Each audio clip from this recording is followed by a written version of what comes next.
Welcome back to the Backside Poddy. This week we are fortunate enough to be joined by Brodie Chapman. And what's in Santa's sleigh? 2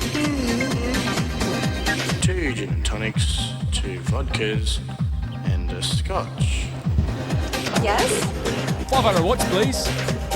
Now let's introduce you to the Backsiders. We've got Freebs, Beautiful intro. Sean, G'day, mate. Nico, G'day, Joshy. and joined by Brodie. I'm new here. Pleasure to have you. Freebs, mate, what have you been up to? Oh, not a lot, to be honest. Not a lot of riding anyway. I've been doing a lot of working on my belly, just Your belly. fattening up for Christmas. Okay. Is that following on from our one episode of Dan Bigham? You updating your CDA, getting a little bit more round. Yeah, so he recommends just to balloon that out a bit and I'll be faster. You could get a boob job. They're big enough as they are. When they put the heart rate strap on, they kind of do balloon out a bit too, Nico. Yeah, you're It's a already good got look a with beak a up. sweatband. And I'm getting all sweaty here. This is terrible. You guys are terrible. Don't fat shame me, will you? All right, Freebie, so you've been getting aero, mate. No, I've been having a good time, mate. It was Amber's birthday on the weekend, so I didn't birthday. ride Saturday. So I was Couple of handbags. what did I get? No, I got a few different presents, but we had a lovely weekend. We went. I had my work Christmas party on Friday. That ended up being a rather big swim through. So yeah, tore Bianca private dining there pretty hard, and then rolled into Crew Bar super hot, and yeah, did some damage down there. So it was a good Friday night, and then I was a bit dusty on Saturday morning, I must admit, which is unusual for me. Dusty? I was dusty. Good man. Good man. If Whitey's listening, he goes, I don't know how you don't get dusty when you've been drinking, but mate, I was dusty on Saturday. I had a shocking headache. I had 3 lots of Panadol. Jesus. yeah, that wasn't good on Saturday. So I was supposed to race, but I didn't. I bailed on that, and my sister and that came up from Adelaide, so for Amber's birthday. So we had a nice little lunch at Stilts, and then I did a cooking class with Amber on Sunday at Golden Pig there, just behind Bunnings. Nice. Learned how to make a few bao buns and dumplings, which was lovely. What's the secret? Mate, it's all in the dough. Always is. It's all in the dough. I'm looking forward to the next episode, mate. You're bringing the treats. Could bring the treats. Yeah, I'm I pretty could- hungry. Where's it at? Like, Yeah. I don't know if they're fat free enough, bro. I like the fats. That's just a bit of that, and then I hurt my knee the other week, so I was doing strengthy, so I've had a bit of a week off the bike as well. So yeah, just getting back into it, mate. You were ripping up the mountain this morning, mate. Mate, I was trailing Johnny this morning. I don't know if you noticed that. I did notice it. I wasn't going to mention it. Yeah, that's what happens when you put on 8 kilos. Yeah. 8 kilos. I've had a Mate, good that's run. elite. Well I've done. had a good run. This man is aero. I'm okay on the flats, Joshy, just not going up. Anyway, that's me. Fantastic. Well, my week, been lazy on the bike. Dan threw a spanner in the works last week, and I got too excited, and that was my excuse to not ride. So, and Did then it hurt your feelings when you pulled apart your time trial position? pretty well. Yeah, Like me too. that. Actually, That's we should pause here because Brodie hasn't watched last week's episode. That was one of the funniest segments I've been involved. I have to go back and do my homework. So we put up on the screen because obviously Dan's in the UK, and we had a photo of us all on time trial bikes, and we said just rip us, Tell us what we can do better. go for it, and he just destroyed us. Well, yeah. He goes You got to free. pass. You got to pass. Free I've got position the was aero dialed. flarings on my gut. Yeah. That's about the. Yeah, but mine was. They got an absolute pounding. It was so funny. But it's so good. Johnny was the because- best. When he just started on Johnny's helmet, I was just like, Oh that's yeah, so that funny. was gold. It was like he was from the 1990s. Hey? This photo Johnny old. put up, and that's what Dan goes. He goes, "How fucking old's this photo?" But how many time trials are there around here? Not many, Not enough. You know. not many. But like Freebs and I have always wanted to match up in a TT. We've never been fit at the same time, have we? And I've always had like 100 more watts than him. And I always go 100 seconds faster. Yeah, and I'm like, what the f-? Now I know why, because my position's And you haven't got a gut. and I haven't got a gut. Yeah. I can work on that though.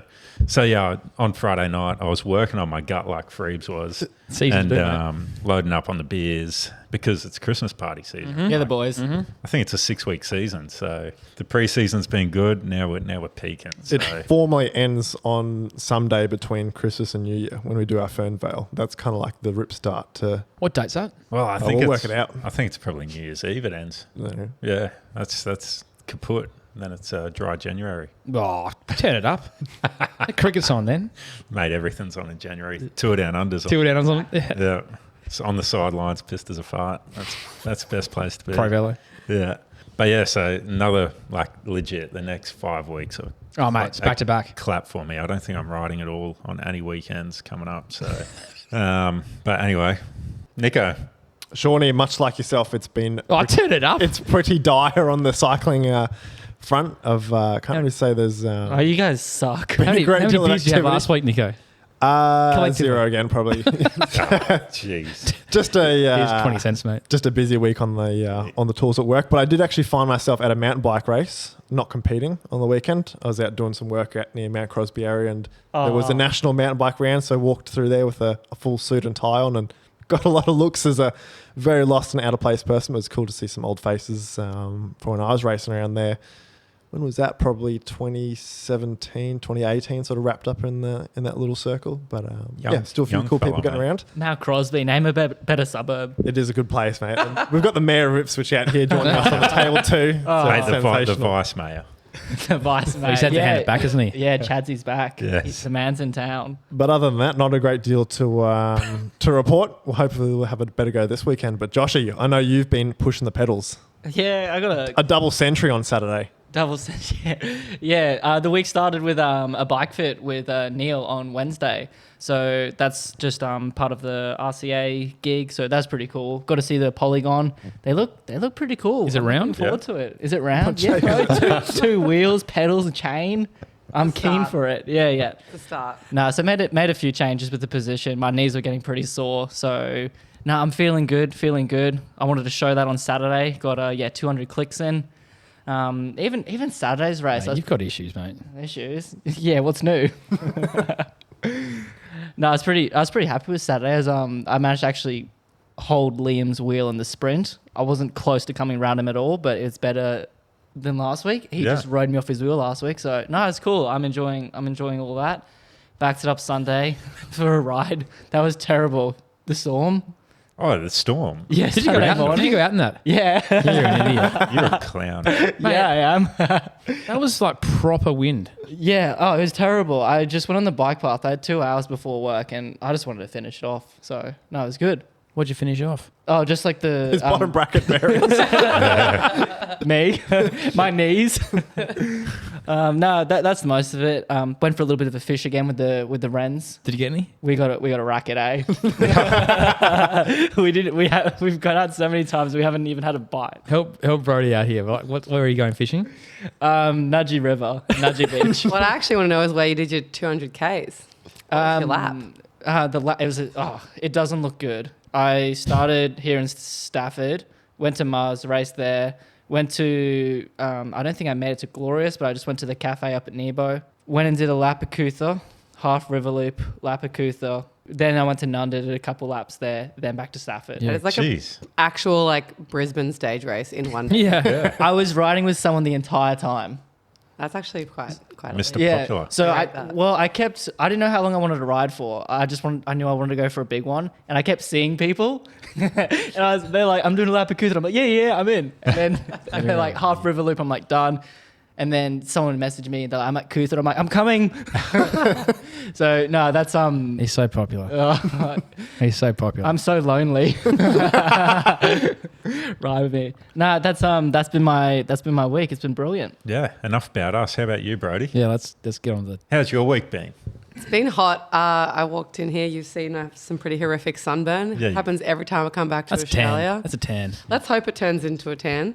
I've just been chipping around the 4520 really. So went out to Woodford the other day and found a new little road on Mount Delaney Road, which I liked. A really cool little 30k lap once you get to Woodford.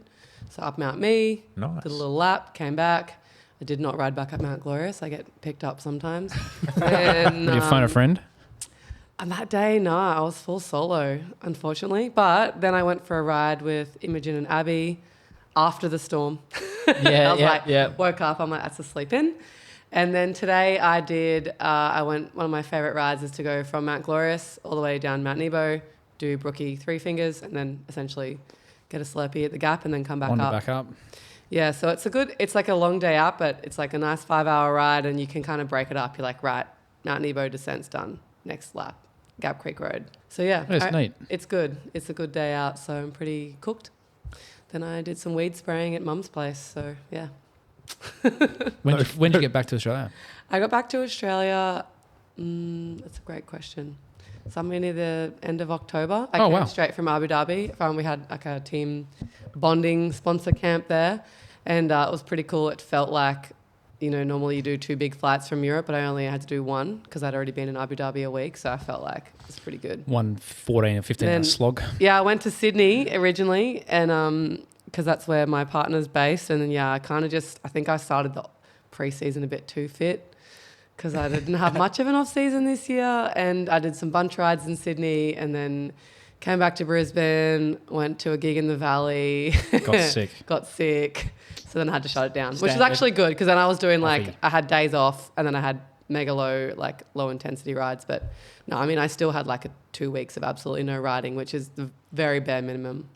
Some years I've had 5 weeks off, sometimes 4. And what goes on at these team bonding camps? I've always been intrigued. Wouldn't you like to know? Yeah. I would like to know. What can you share with us? Well, one fun thing that we do actually is because it's where the UAE Emirates team is based as well, they have this big kind of bunch chop ride with all the pros and then anyone who wants to join.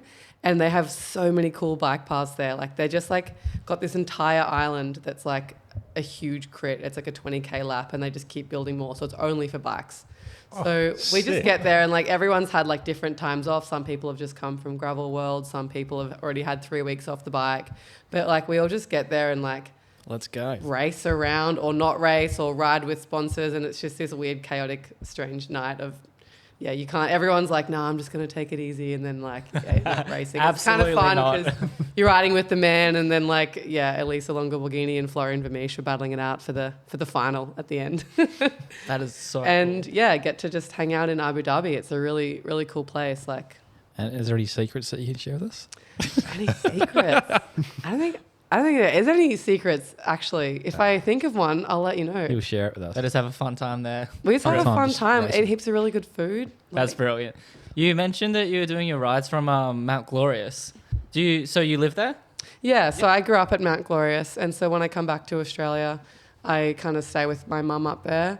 My dad lives at Cedar Creek, so sometimes I stay there. Yep. And I've kind of just stayed around that whole area. I think I've lived between mum and dad in every single Daybra, Ivale. The pro training area. Yeah, my brother just bought a place today at Woodford, so that's the next destination. Tactical water bottle fill up spots. Legit. You got a definitely.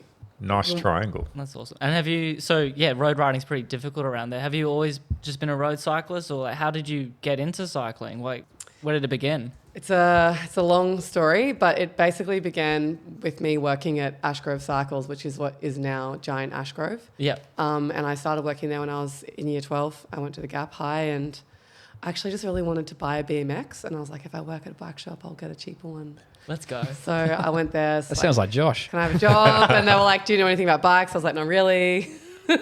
My first bike was BMX. But it's the best way to start.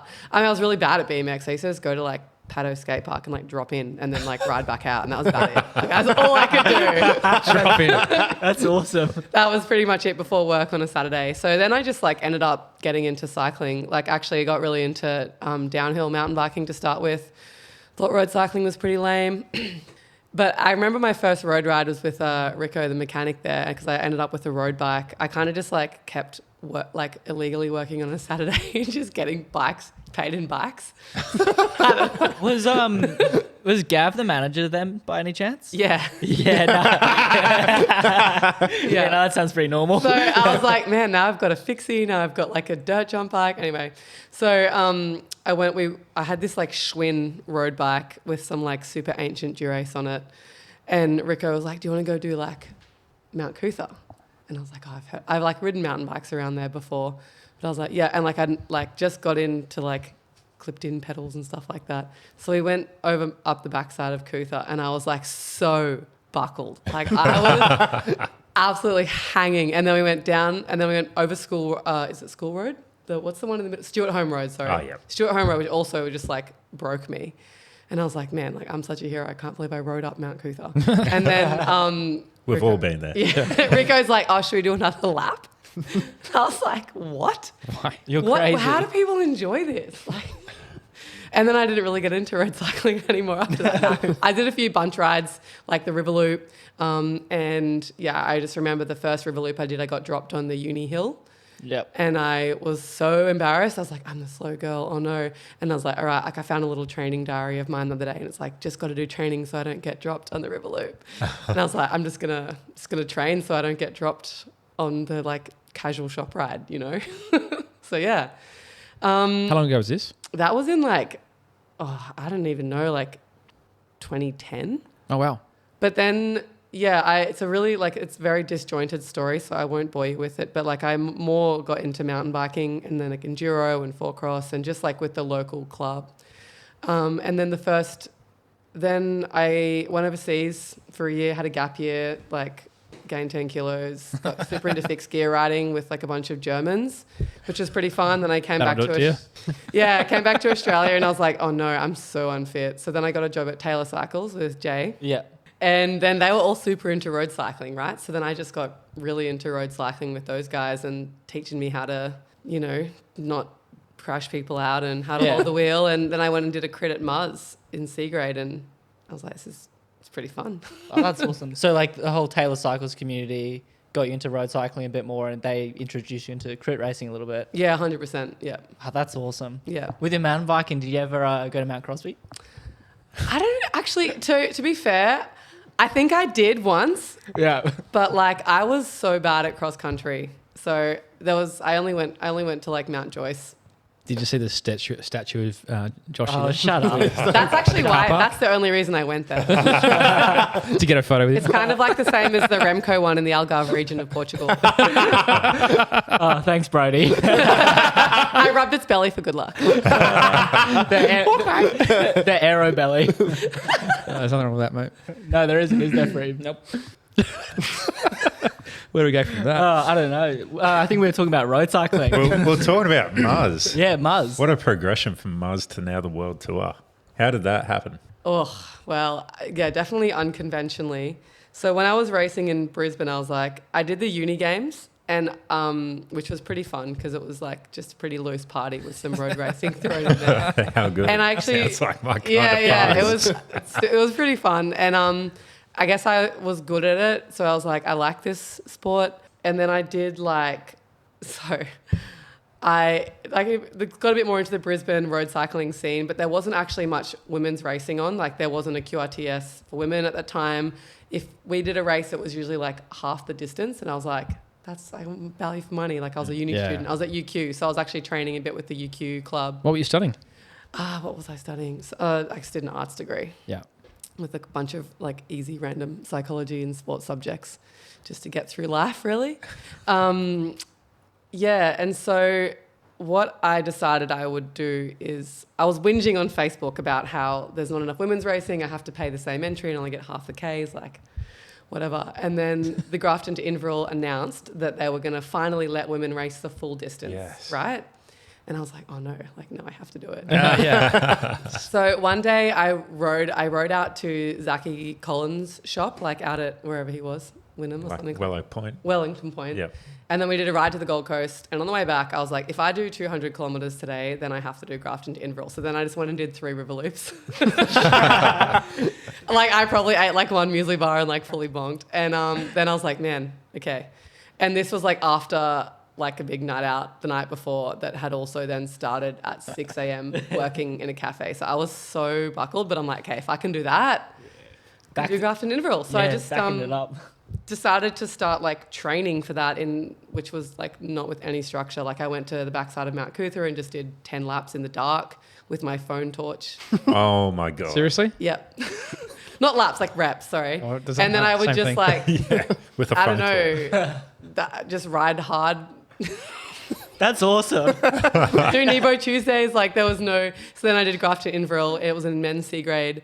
It was super fun. There was like, I think I finished like 8th Wow. and got an award for getting 8th in the men's category, but there was no award for the first woman, which was Oh, that's weird. a bit weird. Yeah. That was the first time they did it, but I think it's a lot better now. But yeah, it's a good race. Wow. It is a great And race. then I'm in the world tour. No. So, We're missing some steps. You've just raced C-grade grafted for World Tour. Got 8th. and they're like, wow, she's got something. Came 8th. Got 8th place. FDJ are like, we need this. Sign her up quick before someone else does. Ding, ding. Yeah, that on the phone that Bonjour. day.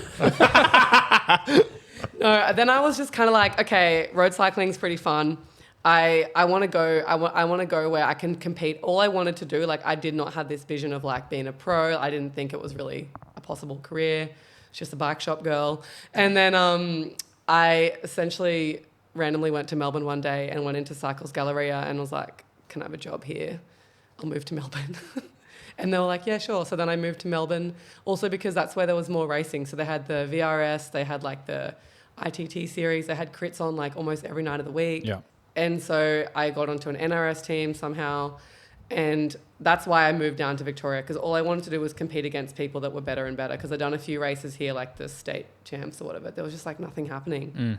So I was like, no, I want to be against the best people, which was Victoria at the time. So I moved there and like, yeah, then I worked in a bike shop and just raced crits heaps. Like you could go race after Tuesday on work. You could race on Wednesday, Thursday, Saturday, heaps of bunch rides. Like I lived in the city, so I kind of wasn't mountain biking as much because it was just easy Too to hard like to get to. ride road bikes. Like it just became the most epic super commuter.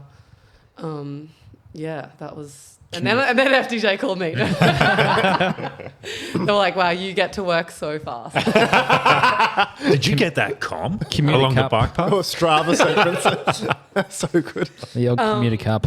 But like to put a really long story short, like I ended up on this NRS team, and then they kicked me off the NRS team because they said I wasn't serious enough about road cycling because I was still just like riding mountain bikes and partying and like living in a good Even life. though you moved states. Even though I moved states, I was like, whatever. Well, joke's And then on them. Can we ask how old were you at this point? how old was I? Yeah. Like, I don't know, 25, like old. Yeah. So old for like being a pro. Yeah. Like I was not thinking I would do that. I thought that I would go to America and race crits because in my amateur head, the National Criterium Championship was like the race and the road race was like a fondo. I was like, I actually was fully like, imagine being national crit champ. Like, turns out I have no fast twitch muscle fibers and it's probably never going to happen. But like, Never say never. yeah, and then I had actually a really bad year. So fast forward to 2017, all this time I'm kind of just like riding mountain bikes, road bikes, racing around. Partying. Working in a bike shop, living a good life. And then in 2017, I was actually racing the first Enduro World Series race in Tassie, in Derby. And I got there like so underprepared. Like I had done this 300 kilometer mountain bike race like the weekend before, Wow. came What? back, went straight out that night and got drunk and partied and Yeah, why got not? sick, obviously. I still haven't learned. There's a little bit of There's a there's a recurring theme. theme here. We can see the theme here. It's good consistency. Exactly. She's our And kind of girl. What are you doing next Tuesday? Cheap Tuesdays. And then so I crashed at this Enduro series, tore my ACL to shreds. And then the rehab for that was like, road cycling. And I was like, yeah, that's cool. I love road cycling. So I got really, back into road cycling during 2017. And towards the end of the year, I was super fit, was really keen for nationals, which is just like, the race you measure yourself against. And I got 6th at nationals in a small group of people who were all already pros. Wow. And then so my old NRS team was like, wait, do you want to do the NRS again? I'm gonna come back. I'm going to come back? And I was like, no. How about getting the far Q? Pretty much. And then actually Brad McGee, I have to say, he played a really huge role in it because then I went to Tour Down Under and I was actually working at Tour Down Under for Bike Exchange, right? As a journalist, like reviewing bikes and stuff. Cool. And Brad McGee sat me down and he's like, why are you good at road cycling? Like, how did you get 6th at nationals? You don't even race the NRS. We've not even heard of you. I don't know. So I told him this whole like weird disjointed story and how I just happened to be like good at nationals.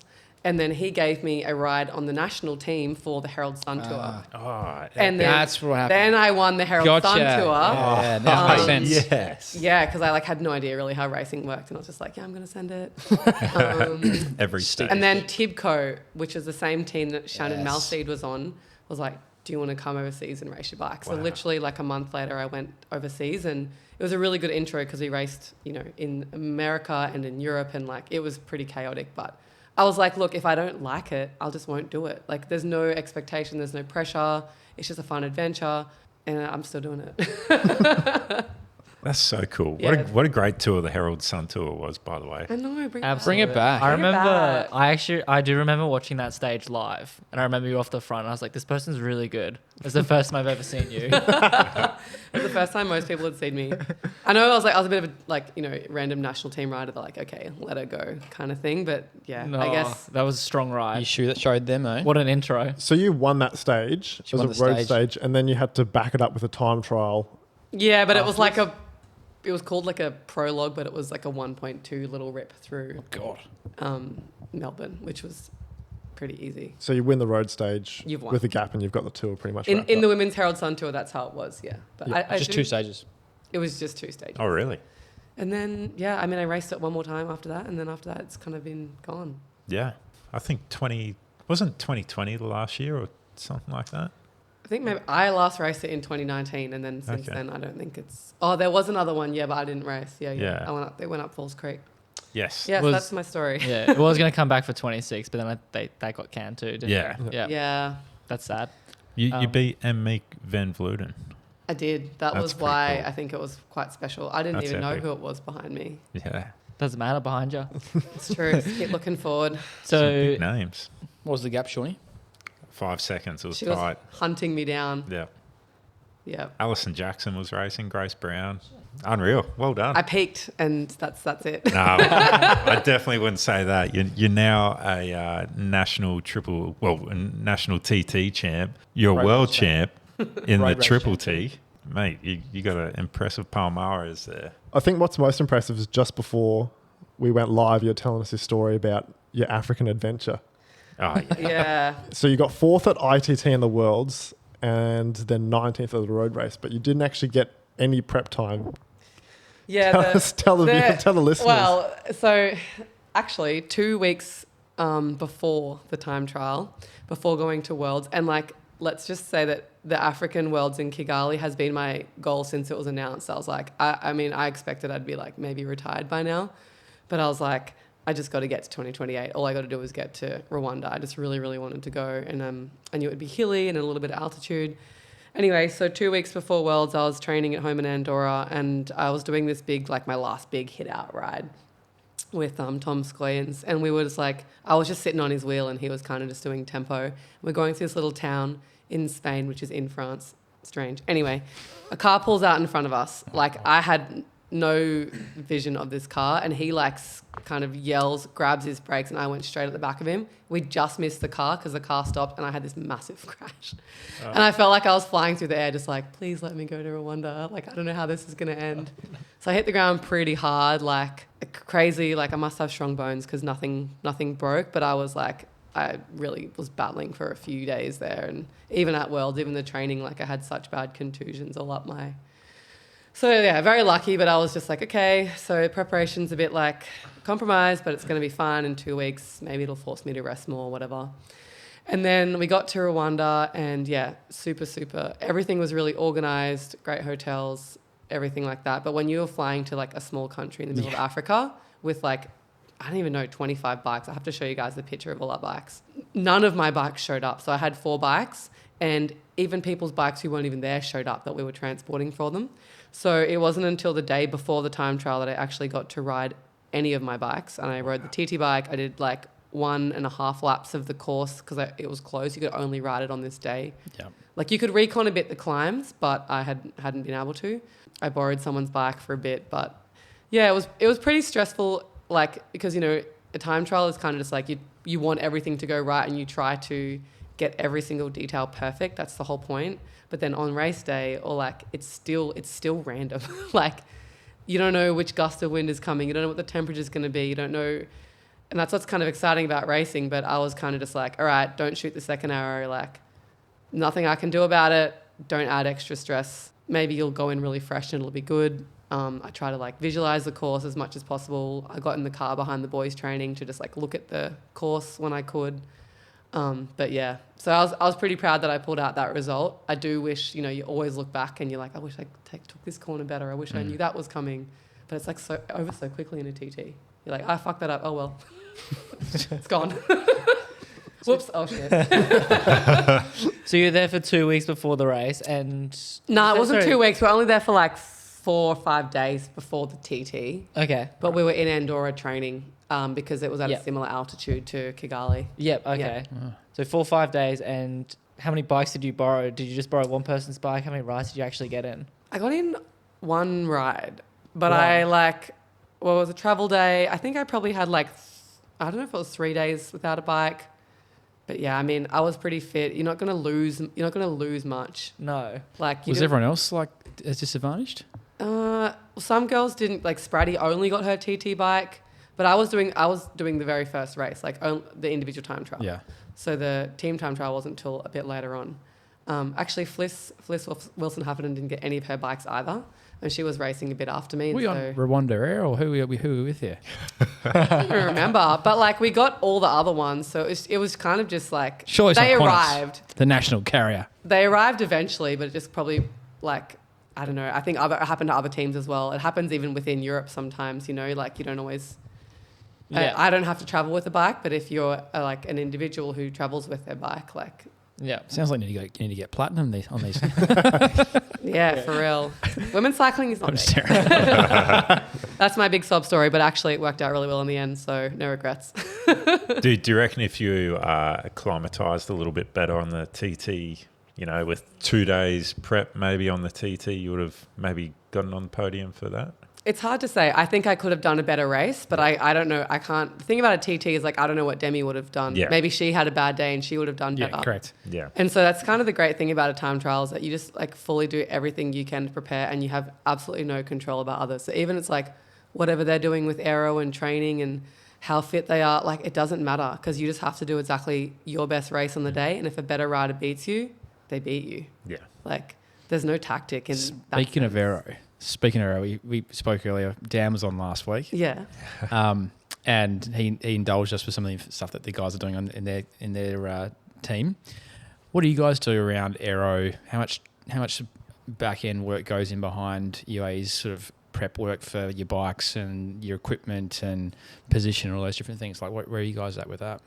UAE's been really, really good. So as soon as I was signed to the team, even when I was still on Trek, they took me to the velodrome in Switzerland and we did some baseline aero testing there. I am really bad on the velodrome. I find it really hard to stay on the blue line. I keep wanting to ride up on the berm. On the berm. And just drop in. Pretty much. Just like Paddo. I was like, you can't ride the bottom of the berm. And they're like, Why are you on a BMX? Why give did us you a dinky. unclip your pedal? Give us a dinky. yeah, I came to the sport late, right? So it's not like I've started on the track or anything. But yeah, so they did that. We test a few different helmets. They spend the whole day there. And they do that with a lot of the riders, but I suppose they prioritize time trial specialists and they prioritize GC riders. Well, that's where you are. Well, luckily, because I'm not a GC rider. And then they have a few different facilities to test with, but actually the Australian national team has probably done the most work in collaboration with my team this year. So they took me to Silverstone for the first time. Yeah, sick. In the wind tunnel. Yeah, it was sick. So it was the first time I've been in the wind tunnel, and my team aerodynamic specialist Mireia came, and our mechanic Luis, he came, and then we had Whitey was there from the national team, and Connor, the national team coach. It was a really cool experience. You can just see there's so many little things that you can do, but then you also have to translate it on the road. So even after I did all the testing there, then you got to go ride on the road and be like, well, can I hold this position? Can I feel confident? Can I push power? And it's just you can kind of understand why people go back and forth all the time. What was the best thing you picked up out of that experience in terms of aero games without specifics? Actually, I think it was just a comfortable position that you can hold. So they definitely lowered the front end. Yeah. Even though the front end was higher and I could easily rest my head on it. If I could be disciplined to be lower and more forward, it was better So did ultimately. you have to increase your seat height then? Actually, I changed. We changed to 160 mil cranks Yeah. from 165, but like I'm actually really bad with the seat height because I just change it myself. I'm like my mechanics are like, "Ugh." I'm like, can you put the seat down a bit? Can you angle it nose forward? And I'm like, some days I wake up, I can touch my toes. Some days I can't. So like, Just change the seat height every ride. See what you're feeling. yeah. But they did put the seat up because actually the cranks Cranks are shorter, yeah. So Even on that, Nico. I'll tell you what, on that Y1 RS you've brought. There's not a lot of brought seat. in, There's not a lot of seat posts on that thing. Yeah, there's not a lot of seat posts to adjust on that. I did change it the other day. That's why it's creaking. Hey, good thing we've got a mechanic here. I need some carbon grease if you've got any Yeah. lying around. He's got some in his bag, along with the scales of truth. It's in my pocket right here. Oh, Yeah, that's but it's great.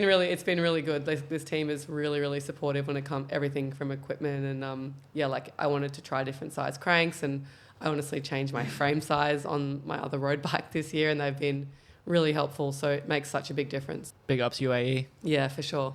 Well, we're actually very fortunate to have Brodie's bike in Sean's kitchen here. In the studio, mate. We've in been the studio. we've been frothing over the Y1s for a while. We've seen Matt Ryan in Brisbane. Yeah, he's been briefly running around on for his, about- but it's nice to actually see it in person. In the wild. Spend a bit more time looking at it. Lee has his too now. Oh, really? Yeah, he said he picked it up on Friday or so. I'm just not Ah. too sure if he's posted any photos of it. He had the young one's birthday on Saturday. I saw Yeah, that. nice. Yeah. I don't think Lee's riding it as hard as Brodie is. I don't think so either.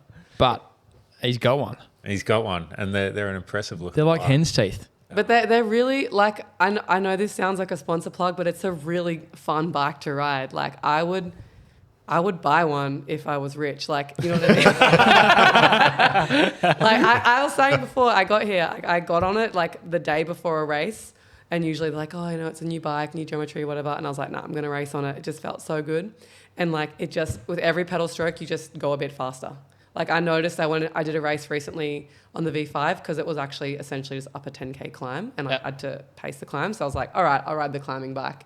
And like, it was really good on the climbs, but I felt on the flat section before like such a difference compared to riding the Upsilon. Wow. The other thing is a lot of us refer to it as the Upsilon bike because I guess Upsilon is the German word for Y. Ah, Or maybe it's Dutch as well. I don't know. But everyone just calls it the Upsilon because it's Upsilon. the Upsilon. Upsilon. Yeah. Yeah. Did you ride the Upsilon at the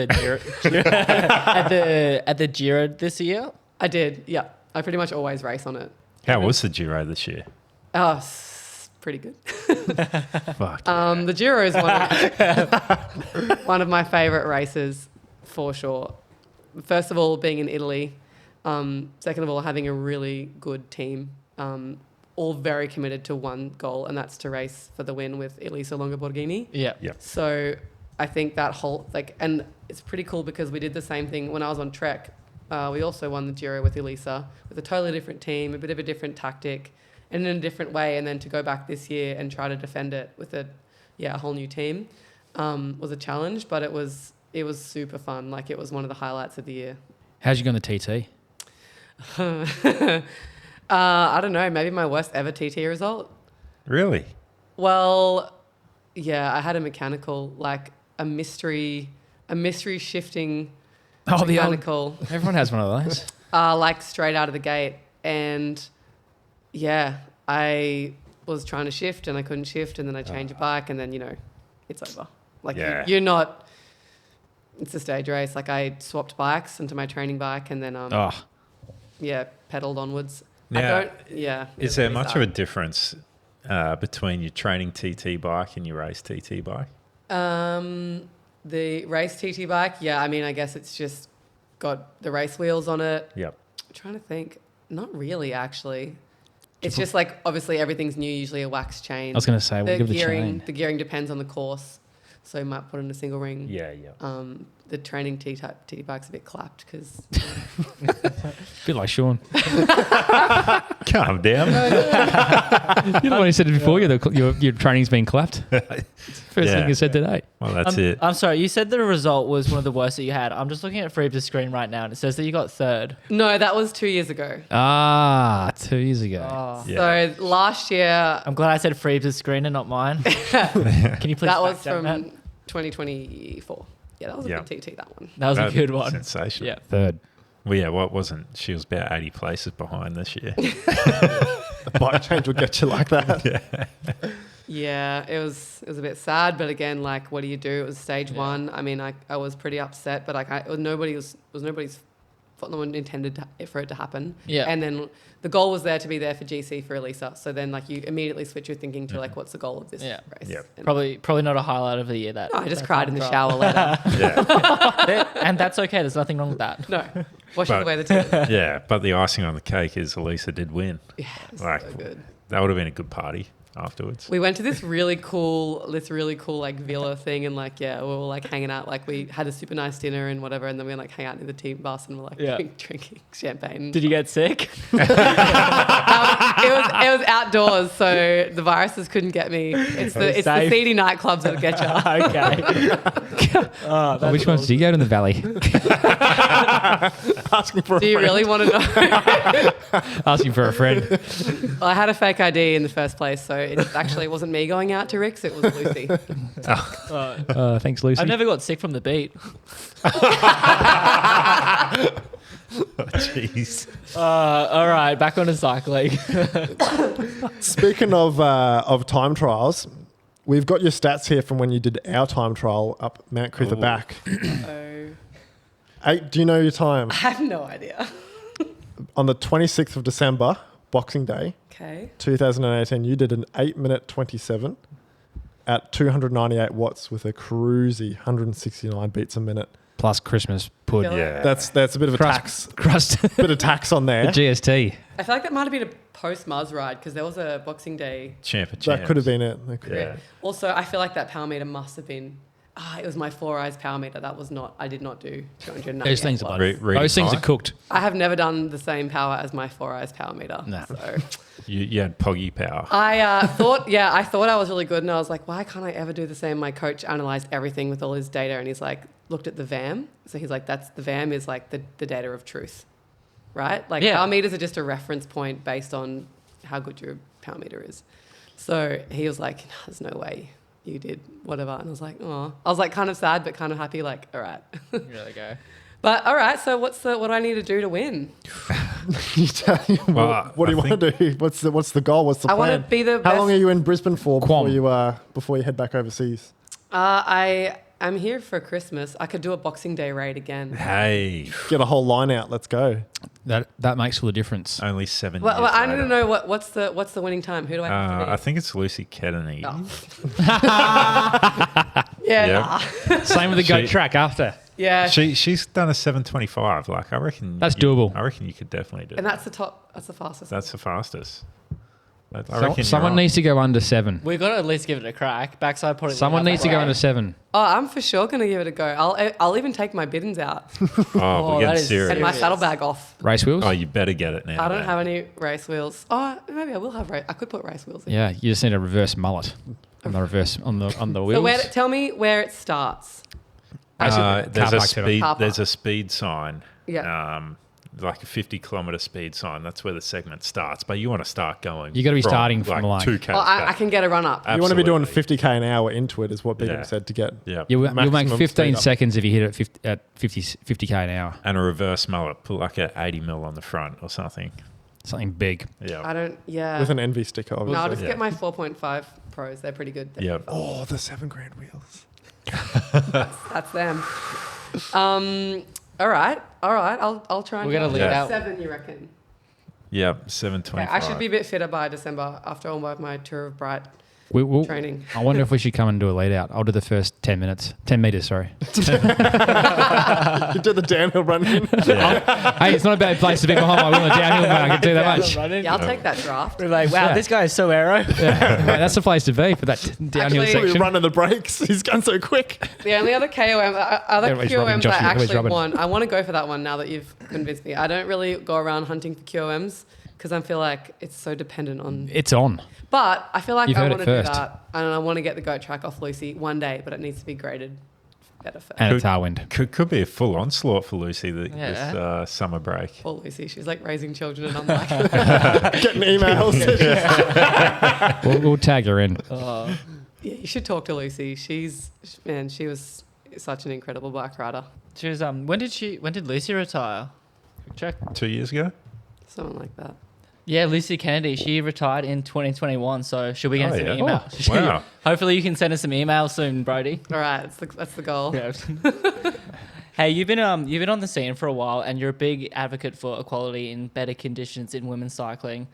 What's one change that you've seen over the years that genuinely gives you hope, and you think, hey, like we're moving in a better direction, and like I don't know, maybe just some more things that you want to see? The biggest change, and the change I think will still make the difference, is media coverage. Yeah. Like that is, sport is there for entertainment, and our sport exists because of sponsors, and sponsors want visibility. And I also think fans, like to hear the stories and see the drama unfold. And that's like, I watch cycling. I'm a huge fan as well. So I think the Tour de France has made a huge impact. Even just like other races being shown on TV, having good commentators, even any press, even it's negative press about racing tactics in women's cycling. You can't always protect women's cycling as this like special little flower. It's like, sometimes riders make mistakes and sometimes there's gossip and drama, but that's what sport is, right? So I think that's been the biggest thing. And like, even being on this podcast, talking to other female riders, it's probably that. Bit of awareness. Just awareness as well.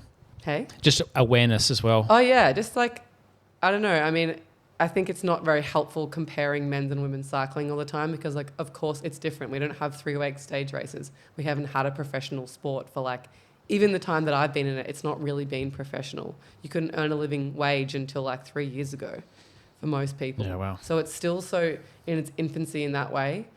So, there's a lot of criticism around, like, the level or the difference in level and that kind of stuff. But, like, you have to remember that all these top athletes have been kind of just doing it for passion and like getting by with money a lot of the time. I mean, now it's really like you can live off it. You can earn good money. You can get the respect that you deserve. But I think that if people just watch the racing and learn about the riders and understand the sport, it's like anything. You can get really into it. Yeah. What's the participation like in the junior levels now? Are you seeing like swelling of numbers in women's sport, women's cycling, I should say? For sure. I mean, teams are looking, both men's and women's cycling are looking younger and younger and younger. And like, I don't know much about junior cycling in Australia, but certainly like at the World Championships, we hung out with all the juniors, hung out with Tully, she's from Brisbane. Yeah. And it was really cool to see that they're getting these opportunities and like support to develop, because it could very easily just stop for them. And that is where the future of the sport is. That is where the professional teams are looking, is at juniors. So, yeah. We've got good fans of the show, and friends of the show, I should say.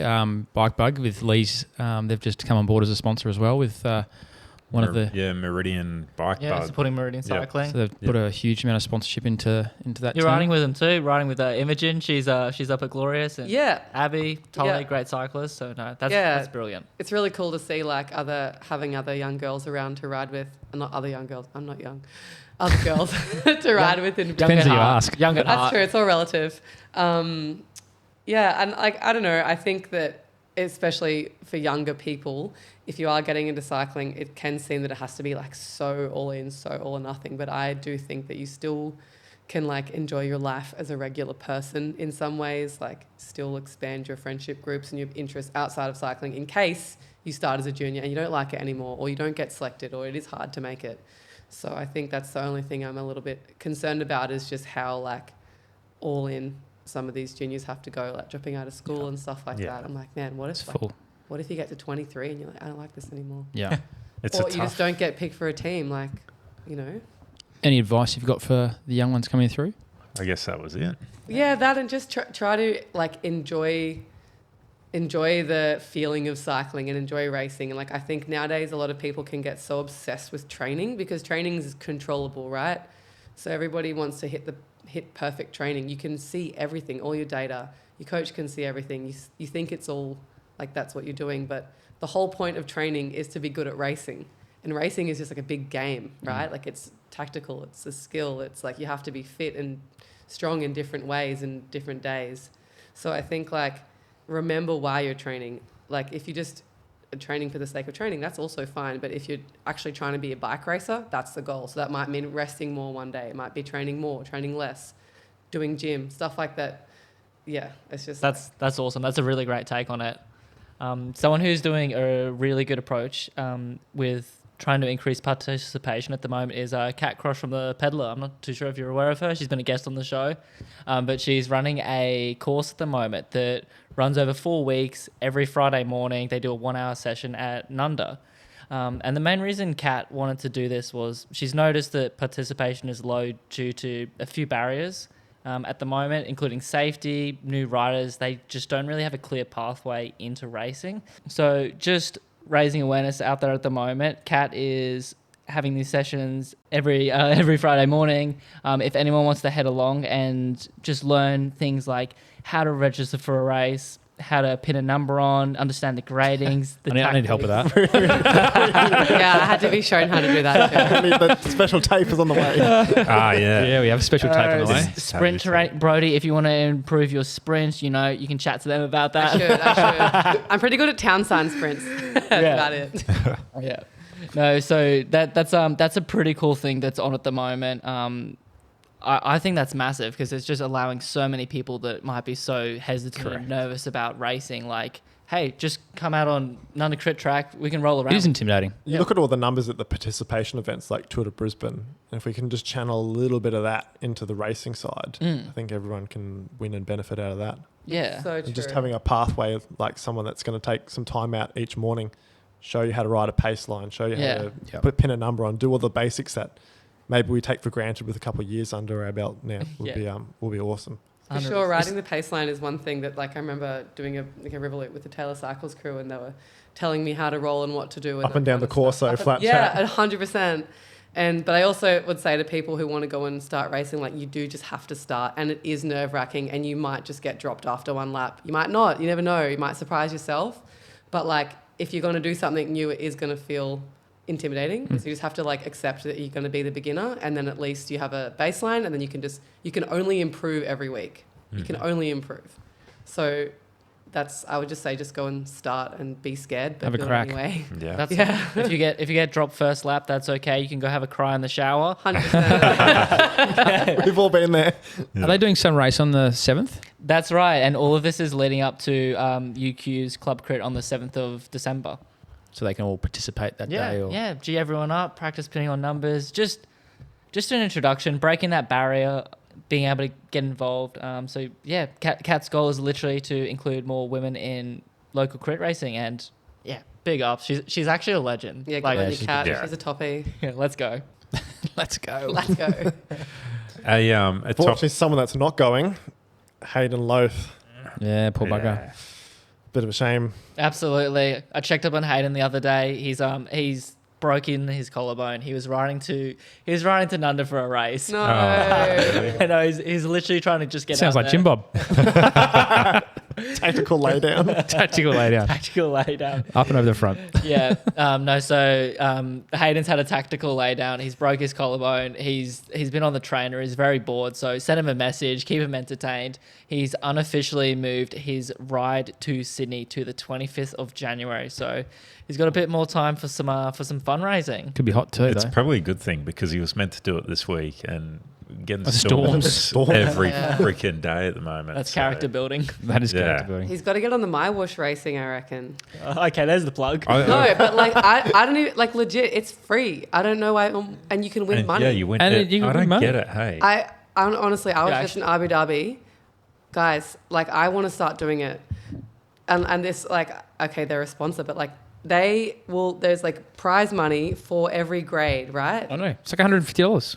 Yeah, and you could earn money, Really? and it like they just want to make the platform big. It's if you get on there, it doesn't cost to be part of Whoosh. That's the crazy part.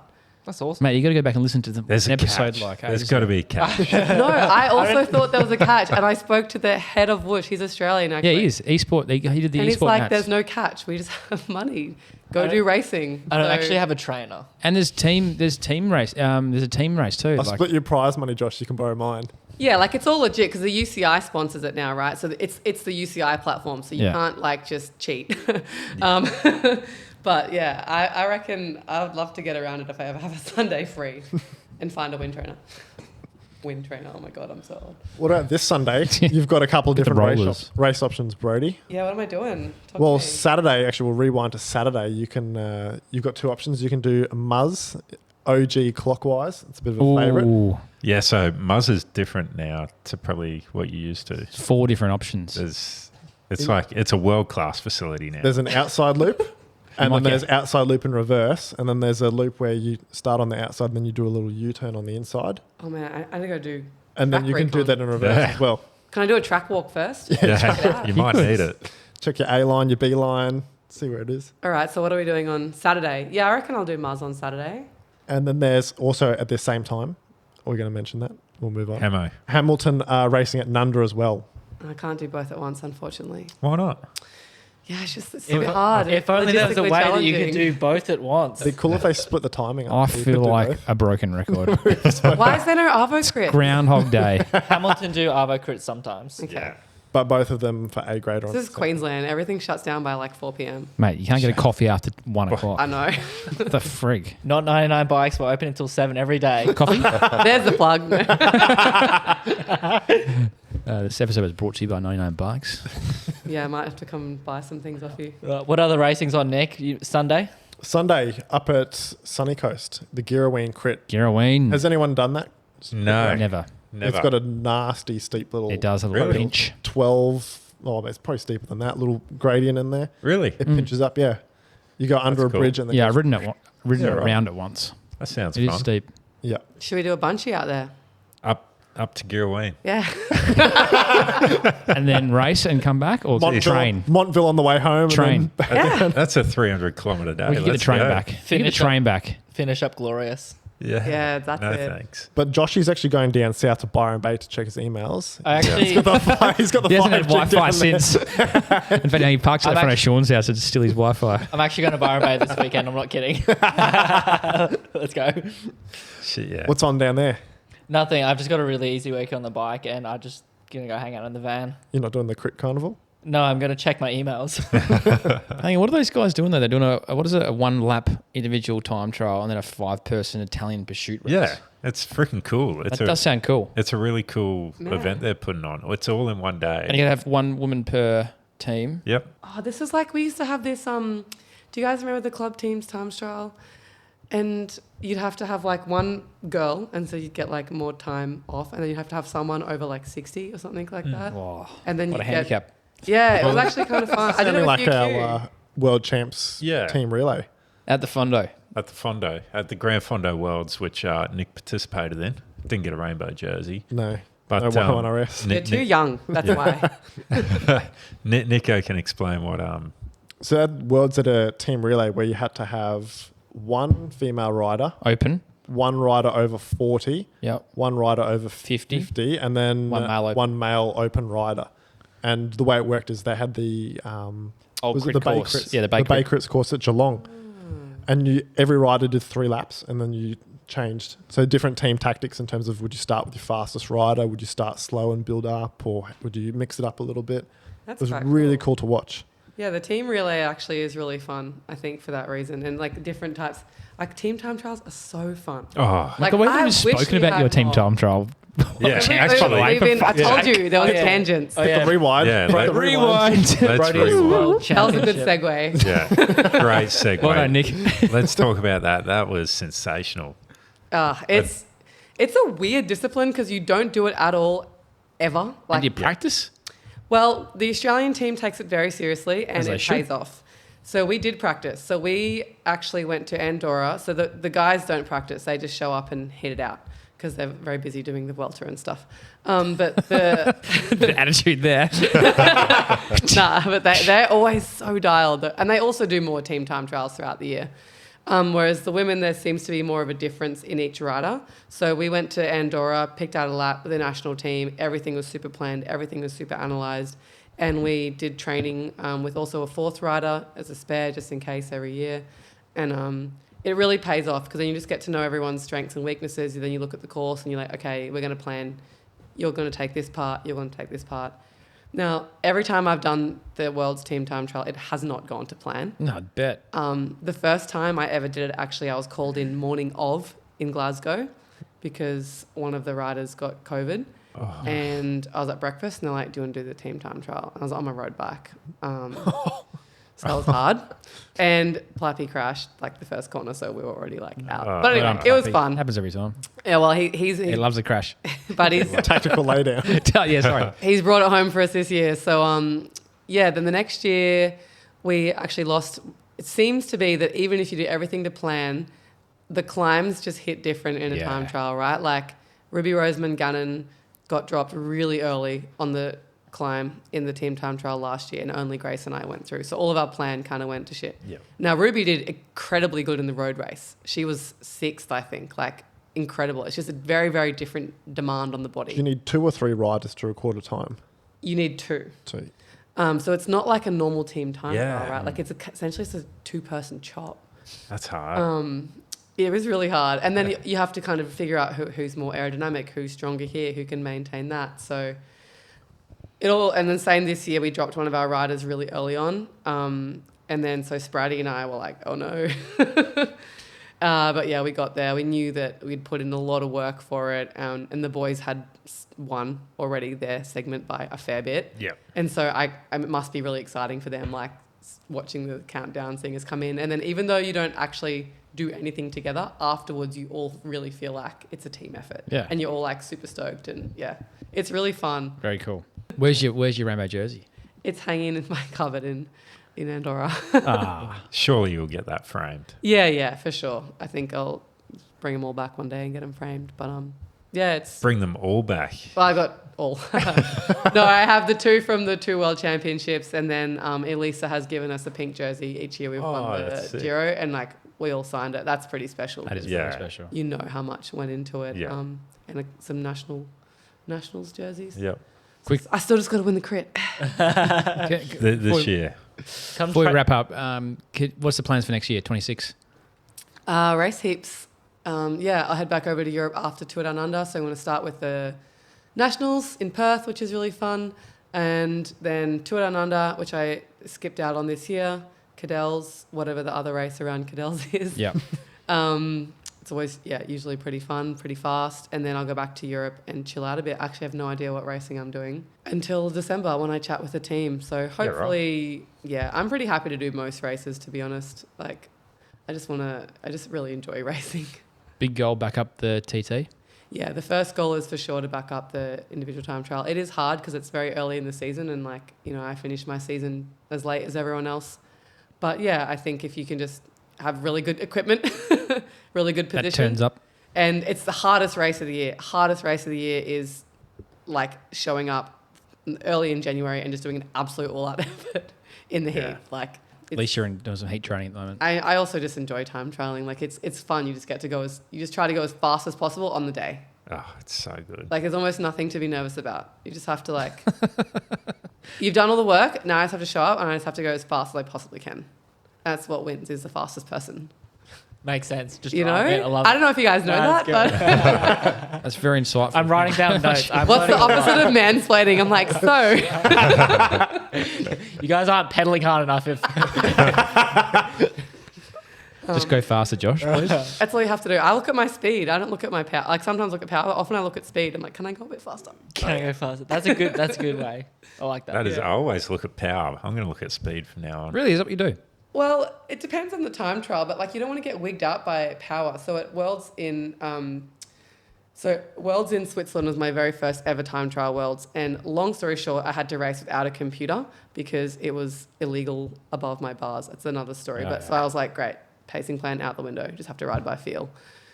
And then this year, we're at altitude and it was like quite bad air quality and it was hot. So I started like roughly following my pacing plan, but I was like, no way can I hold this power. And I think most people had the same feeling. So did you go by speed or you went by heart rate then? I just went by feeling. Like some days you're like, man, I can push more, some days less. Some days like if you have the more that you do, the more you have an idea of your baseline. And like at Nationals this year as well, I started with the pacing plan, realised I couldn't hold it, died in the second lap. And I was like, okay, I'm just going to have to do what I can do because I got to finish strong. If you fully go in the red, you can't recover. But if you're like, I'm almost in the red, I'll just back it off. Then you know that you'll get that white line fever near the end and be like, all right, now I just have to, I can go full. Let's go. Because then you get to stop. But if you go full in the middle of the race, like, ciao. So, you know. Just park it, pull over. But the speed's good because sometimes it just gives you a bit of motivation. If you're like, oh, maybe I just push a bit more. So do you go by an average speed then? No. So just current speed. How fast I'm going at the time. I don't know if that's like a thing. No, I actually... Not all the time. Usually I'm not looking at my numbers. I'm looking like where I'm going. Yeah. And you just kind of like... Stefan Kung style? Well, you have a little glance down. Okay, yeah, I'm on track. Oh, no, I'm not. Oh, okay, maybe I can push a bit more. But also you're planning a bit more like... That's why you've also got the person in the radio. I was about to say, It's a big difference because they're like, okay, this is the last push. You got 200 meters more. So then you can look down and be like, I can squeeze this power out for 200 meters more. Then they're like, yeah, you know, you're going to get a nice recovery here. Blah, blah, blah. Like at Worlds, for example, you didn't gain anything on the downhill pushing because it was just so fast. So you fully could recover. Yeah. So I'm a big advocate for racing and riding to feel a lot of the time. Have your guidelines, but like it's not the person who does the best average power who wins. It's not the person who like did their FTP. No. Like, does Nationals you don't get commentary from you in your ear? Yeah, you do. Oh, yeah. For the TT, yeah, because also they like need to tell you where the corners are. Like, can't you see with your eyes? Like looking at the white line. That's actually I think I need to get better at is like fully trusting the person in the radio and like, but yeah, I think in the road race we don't have radios. No, but you're doing the TT, okay. And even Worlds we don't have radios. I reckon we should. It's just dumb. It is dumb. It's so dumb. I got a flat this year in Worlds, right? Like just sit on the side of the road and wait. Couldn't tell my teammates. Like I chased back on, but I didn't even know there was a breakaway because I had no way of knowing. I was just trying to get back to the race. Like, come on, it doesn't represent our professional sport. Not anymore. Correct. It's like having a football grand final and be like, okay, we're gonna have no referees. Brilliant. For the final. It'll be a better game. Go your hardest. No, you meant to back me up here. Makes it interesting for all the spectators, not the players. Yeah, exactly. We're throwing punch-ons. So that's what I reckon. Do better, UCI. So we're not doing power. We're just riding fast for 2026. What does that mean? Christmas is coming up 1 month from today. Oof. What do you want to see under the Christmas tree, Sean? What's going to help you ride faster? Well, I did get roasted by Dan last week. We all got cooked. And I'll tell you what, my personal shopping cart is looking very expensive right now. You're gonna put it in there? I need, not Dan's. That's full gas. Not Dan's cockpit. 15% off, mate. Way too expensive. Backside 15. An Ypsilon from Colnago. Oh, yeah? Well, yeah, hook us up with a Dizzy. Everything's cheap. Everything's cheap compared to Y1Rs. So I'm going to look at getting a new cockpit for the TT. Fast TT, that brand, theirs is reasonably priced. Okay. It's still so expensive, but looking at maybe $1,800 for a cockpit.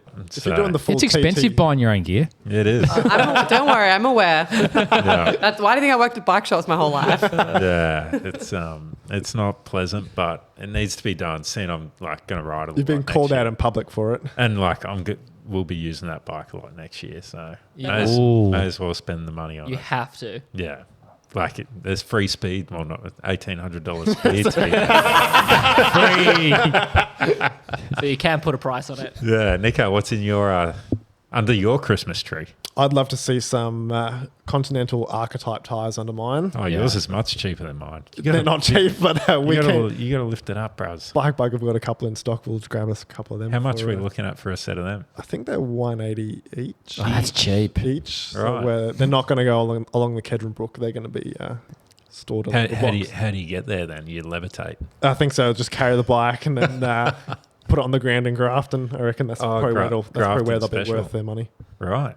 I'll see you at Grafton then. With my archetypes on. Yeah. You coming back for a Grafton, I'm mate? doing Grafton, mate. Yeehaw. Definitely.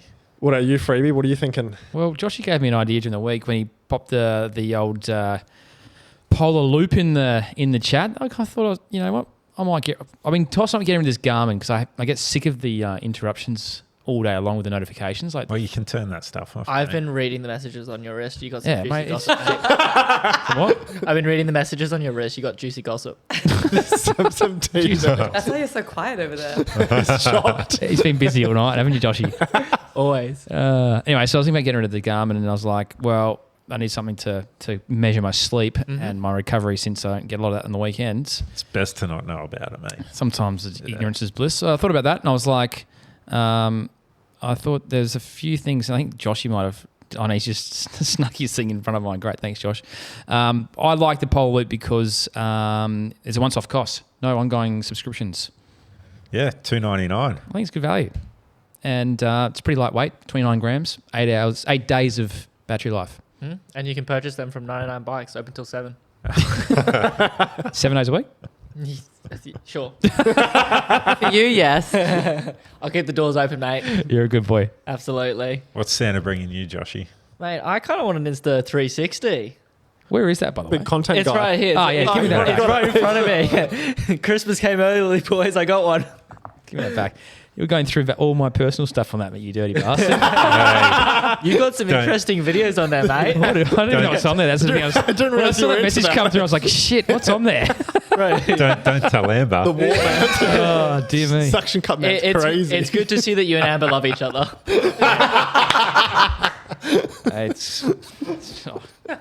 gonna leave you there, Joshy, because I don't know. That's enough. That's enough. No, it's a world of content at the moment. Everyone's just putting up their reels on Instagram, and I think they're pretty funny. The Insta 360 one, so I'll just put that. I was gonna go live. That's that new platform where you just live the whole time. Don't do that.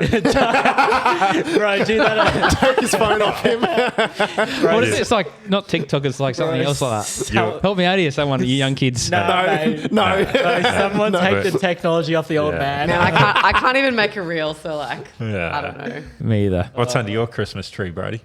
A lifetime supply of Hydrolite icy poles.